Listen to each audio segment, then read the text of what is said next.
ಅನುಭವಿಸುವುದರಿಂದ ನೀವು ಅಂತ ಬಾಧೆಯನ್ನು ಅನುಭವಿಸಬಾರದು.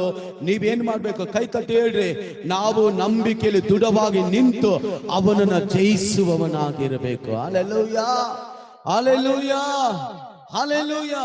ಇವತ್ತು ಅನೇಕ ಕುಟುಂಬ, ಅನೇಕ ವ್ಯಕ್ತಿಗಳು, ಅನೇಕ ಜೀವಿತಗಳು ಬಲಿಲಿ ಕುಂದಿ ಹೋಗ್ಬಿಟ್ಟಿದೆ.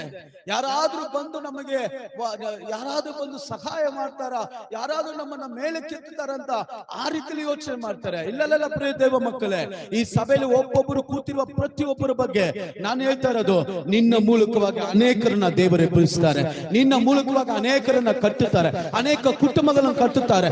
ಸೋತು ಹೋದವರು, ಬಲಿಲಿ ಹೋದವರು ನಿನ್ನ ಮೂಲಕವಾಗಿ ಪ್ರೋತ್ಸಾಹ ಹೊಂದಿಕೊಳ್ಳುತ್ತಾರೆ, ನಿನ್ನ ಮೂಲಕವಾಗಿ ಬಲ ಹೊಂದಿಕೊಳ್ಳುತ್ತಾರೆ. ಕಾರಣ ನನ್ನ ದೇವರು ತನ್ನ ಎಂಪವರ್ ಅನ್ನ ನಿನ್ನ ಮೇಲೆ ಸುರಿಸಿದ್ದಾನೆ. ಕೈಗಳ ತಟ್ಟಿ ಹೇಳ್ರಿ, ನನ್ನ ದೇವರು ಎಂಪವರ್, ಆ ದೇವರ ಶಕ್ತಿಯನ್ನ ನನ್ನ ಮೇಲೆ ಸುರಿಸಿದ್ರಿಂದ